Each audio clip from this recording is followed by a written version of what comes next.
Okay, start చేయండి 8th class. 8th class లో ఏం చెప్తారండి? 8th క్లాస్ ఇంకేం చెప్పాల్సింది ఏం లేదండి. మీకు ఆల్రెడీ వచ్చేసింది కాబట్టి మామూలుగా మీరు డ్రైవ్ చేసుకుంటూ వెళ్ళండి. 7th క్లాస్ లో ఏ మిస్టేక్ జరిగినాయో మీరు అలాంటి మిస్టేక్ 8th క్లాస్ లో చేయకుండా ట్రై చేయండి. ఇంకొకటి, బట్ ఎవరికైనా కొంతమందికి 8th క్లాస్ లో కూడా కొన్ని డౌట్లు ఉంటాయి, అంటే గేర్ చేంజింగ్ కానీ స్టీరింగ్ కానీ. అలాంటి వాళ్ళు అదే ప్రాక్టీస్ చేసుకుంటూ ఉండాలన్నమాట. ఓకే, కొంచెం టైం పడుతుంది. అంటే 8th క్లాస్ వరకు ఓన్లీ స్టీరింగ్ ఎవరు ప్రాక్టీస్ చేయరు, మాక్సిమం 4-5 days పడుతుంది. బట్ అదే ప్రాక్టీస్ చేసుకోవాలన్నమాట డే బై డే. కానీ అంటే ఒక డేలో 2-3 kilometers అని యూటర్న్ చేసుకుంటూ ట్రై చేసుకోవాలన్నమాట. స్టార్ట్ చేయండి.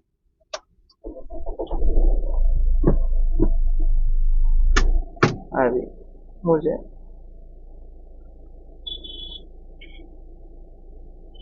లెవెల్ సేమ్ లెఫ్ట్ లో సెట్ అవ్వాలి. ఫస్ట్ రైట్కి వెళ్ళిపోవడానికి ట్రై చేయొద్దు, అస్సలు ట్రై చేయొద్దు. ఓకేనా?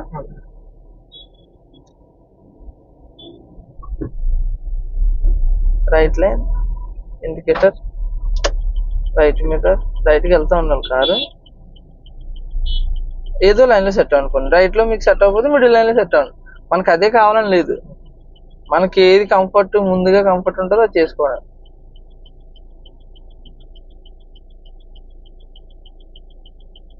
ముందు కార్ ఏం కనిపించాలి? అదే. ఇప్పుడు ఏం చేయాలి? 0 speed లో ఫస్ట్ గేర్, అంతే. అలా కార్ ఆగిన తర్వాత కూడా వేసుకోవచ్చు కదండి. ఆగిన తర్వాత ఫస్ట్ గేర్ వేసుకోవడం బెటర్. రన్నింగ్ లో గేర్ వేసుకోకూడదు, గేర్ డౌన్ చేయకూడదు. రన్నింగ్ లో అంటే స్పీడ్ తగ్గ గేర్ డౌన్ చేసుకోవాలి. ఇప్పుడు కార్ దగ్గరికి వచ్చామండి, న్యూట్రల్ లో చేసి వదిలేస్తే కార్ సెల్ఫ్ ఆగిపోతుంది కదా? ఆగదు. న్యూట్రల్ లో వదిలేసి క్లచ్ ఇచ్చేసి ఫ్రీగా రిలాక్స్ అవ్వడానికి న్యూట్రల్ లో పెట్టుకోవాలి. ఇప్పుడు మీరు బాగానే అడిగారు డౌట్. ఎక్కువ ట్రాఫిక్ ఉందనుకోండి న్యూట్రల్ లో పెట్టేసి. కాదండి, ఇప్పుడు దగ్గరికి వచ్చాం కన్ఫ్యూజ్ న్యూట్రల్ లో పెట్టేసి పెట్టేసి ఏం కాదు, ఏం కాదు. సెల్ఫ్ ఆగదు కదా? ఆగదు. ఇంకోటి, ఇప్పుడు ఎక్కువ టైం ఉందనుకోండి న్యూట్రల్ లో పెట్టేసి క్లచ్ వదిలేండి. ఇప్పుడు అలా అనమాట. అర్థమైందా? న్యూట్రల్ లో పెట్టి clutch వదలొచ్చు. Move, increase your speed, move. Right turn, you turn ఇది, రైట్ టర్న్ అది. అర్థమైందా?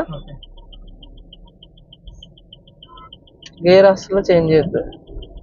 మళ్ళీ రైట్ టర్న్, అంటే లాంగ్ యూ టర్న్ అనమాట ఇది. బట్ ఎల్ షేప్ లో ఉన్నాయి కాబట్టి టర్నింగ్స్ అని చెప్పాను మీకు.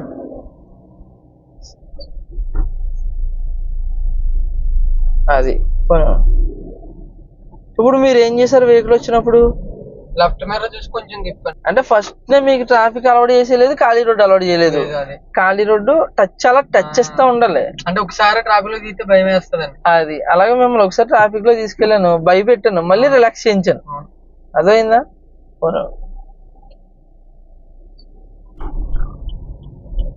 ఈ రూట్ లో ఫస్ట్ టైం అనుకోండి మీరు రావడం? ఫస్ట్ టైమేనా ఈ రూట్? ముందు ఒకసారి తీసుకొచ్చారు. కన్ఫ్యూజ్ అయ్యారు కాబట్టి ఫస్ట్ గేర్ వేసుకోవచ్చు. వేసుకోవద్దని నేను అనట్లేదు, బ్లైండ్ స్పాట్ కింద ఉంది, మీకు అర్థం లేదు, బాగా స్లో అయిపోయింది కారు. ఫస్ట్ గేర్ వేసుకున్నా ఏమైపోయింది వస్తుంది. బిఫోర్ గేర్ చేంజింగ్ చేసుకోవడం, లేదంటే టర్నింగ్ లోనే 20 బిలో తిప్పిన తర్వాత మీ ఇష్టం. అది ట్రై చేయండి, మీరు ఏం ట్రై చేసినా పర్లేదు, కానీ స్పీడ్ ఇంక్రీజ్ చేయొద్దు. ఉన్న స్పీడ్లో వెళ్ళడమా, లేదంటే స్పీడ్ ఇంకా డౌన్ చేయడమా, అంతే. అర్థమైందా? ఇప్పుడు అలా క్లచ్ నొక్కండి అలాగా. ఇప్పుడు అలా బ్రేక్ నొక్కద్దే, క్లచ్ ఫుల్ గా నొక్కారా? ఇప్పుడు ఏమవుతుంది కారు? ఏం చేయాలి? ఇప్పుడు బ్రేక్ నొక్కాలి. ఫస్ట్ గా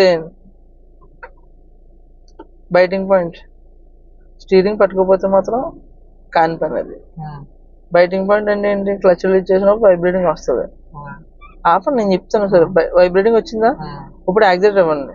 బ్రేక్ వదిలేస్తేనే కదా యాక్సిడెంట్ ఇవ్వడానికి వస్తుంది. మరి నేను చెప్పింది మీకు అర్థం లేదు. ఇప్పుడు ఫుల్ క్లచ్ నొక్కండి, బ్రేక్ నొక్కండి, స్టీరింగ్ 2 చేతులతో పట్టుకోండి. స్టడీయా? 50% క్లచ్ రిలీజ్ ఇచ్చేయండి. వచ్చింది వైబ్రేటింగ్ వచ్చిందా?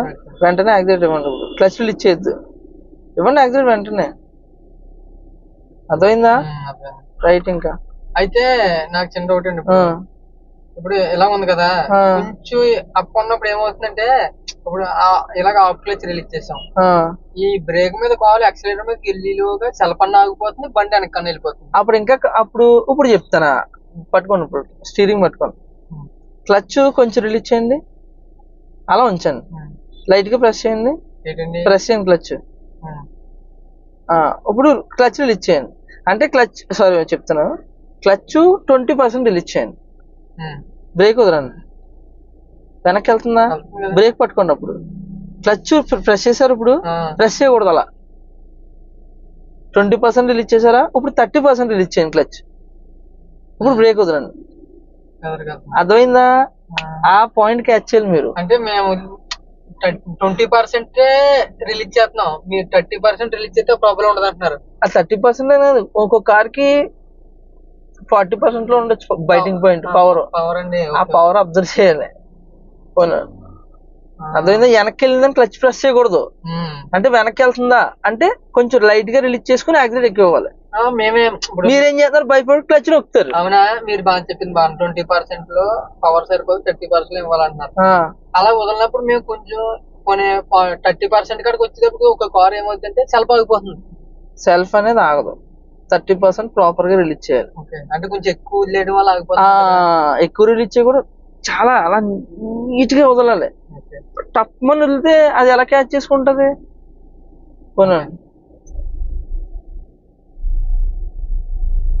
లెఫ్ట్ లో ఉండాలి,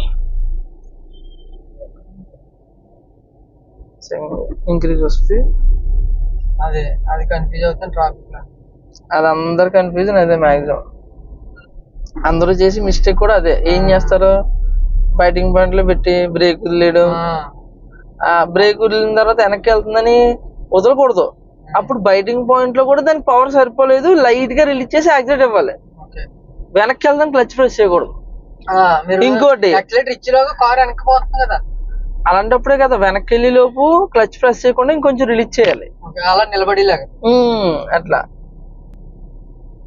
అదైతే టైం. ఇంకోటి బండి సెల్ఫ్ ఆగిపోయినా తెలియట్లేదండి. ఒక కారు పెట్రోల్ కార్ తెలియదు కదా, పెట్రోల్ కార్ అనేది సౌండ్ తెలియదు. ఆర్పిఎం చూసుకోవాలి మనం. 0లో ఉంటే ఆగిపోయినట్టు, 0 కన్నా పైన ఉంటే రన్నింగ్ లో ఉన్నట్టు వెహికల్. ఆర్పిఎం ఉందా? ఈ ఆర్పిఎం 0లో ఉంటే కార్ ఆగిపోయినట్టు, 0 కన్నా కొంచెం పైన అంటే 1 పాయింట్ అటు ఇటు ఉంటది అనమాట ఆర్పిఎం. 1 పాయింట్ దగ్గరలో ఉంటే కార్ ఇంజిన్ ఆన్ లో ఉన్నట్టు. లెఫ్ట్ ఫస్ట్ గేర్ వేసుకోండి. ఎందుకు ఫస్ట్ గేర్? ఏ లైన్ లో సెట్ అవ్వాలి, మళ్ళీ లెఫ్ట్ లైన్. అది ఎటు చూసుకోవాలి, ఎక్కక ముందే చూసుకుంటూ ఉండాలి. ఓకేనా? ఎక్కిన తర్వాత చూడకూడదు. ఎక్కిన తర్వాత చూస్తే ఇంక ఈ లోపు క్లోజ్ అయిపోతే ఏం చేయలేము మనం. ఇంక్రీజ్ వస్తే second gear, right line, increase. Indicate వేసుకున్నారా?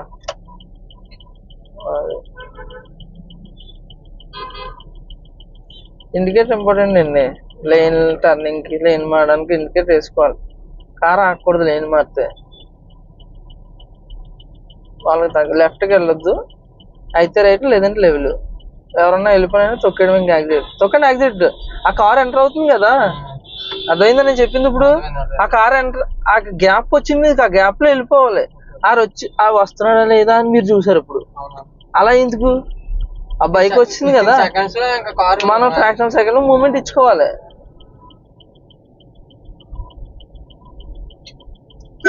బట్ ఇంకోటి, ఆ మూమెంట్ ఇస్తున్నారు కదా మీరు, ఆ మూమెంట్ పర్ఫెక్ట్ గా ఉంటుంది, మూమెంట్ ఇవ్వాలి. అంటే దాటేయగలమన్నా కాన్ఫిడెన్స్ లేదు, నాకు భయంగా ఉంది అంటే అది కొంచెం ఇబ్బంది. అదే మీరు అన్నట్టు ఇంకా రన్నింగ్ లో పడేదాకా ట్రాఫిక్ లోకి వెళ్ళొద్దు అంటారు. వెళ్ళొచ్చు, లైట్ ట్రాఫిక్ లో వెళ్ళాలి, హెవీ ట్రాఫిక్ లో వెళ్ళకూడదు. ఫుల్ గా కార్ గ్రిప్ వచ్చింది అని కాన్ఫిడెన్స్ వచ్చిన తర్వాత ట్రాఫిక్ లోకి ఎంటర్ చేసుకుంటూ ఉండాలి. ట్రాఫిక్ లోకి వెళ్ళొద్దు అంటలేదు, వెళ్ళమంటలేదండి, మీ సిచ్యువేషన్ బట్టి. Move move move move move నీట్గా అంటే స్లోగా అన్నమాట. కంప్లీట్ అయితే కట్ చేశారా? 1 2 లెఫ్ట్ లో ఉండాలి, మీరు రైట్ లో పడేసుకొని ఉండకూడదు, ఎందుకంటే మనం లెఫ్ట్ కి వెళ్తాం తెలుసు మీకు ఇప్పుడు. అయినా సరే మీరు రైట్ లైన్ లో సెట్ అయ్యారు. అంటే రైట్ లో కట్ అయిందేనండి. కట్ అయింది ఓకే, బట్ మీరు కొంచెం రైట్ కట్ చేస్తారు కదా, లెవెల్ చేసి ఉంటే బెటర్ ఉంది అనమాట. తెలియకుండా జరుగుతాయి అవన్నీ. ఎలా అంటే మనం రైట్ కి వెళ్ళిపోవాలి ఇమీడియట్ గా థాట్ లో ఉంటాం కదా. వేసాక 90% ప్లేస్ దొరుకుతుంది. ఫుల్ క్లచ్, అవును. First gear, park the car, ఈ కార్ సిల్వర్ కార్ వెనకాల పార్క్ చేయండి. Full clutch, level, stop the car, neutral, hand brake, clutch and break release, AC of, engine of.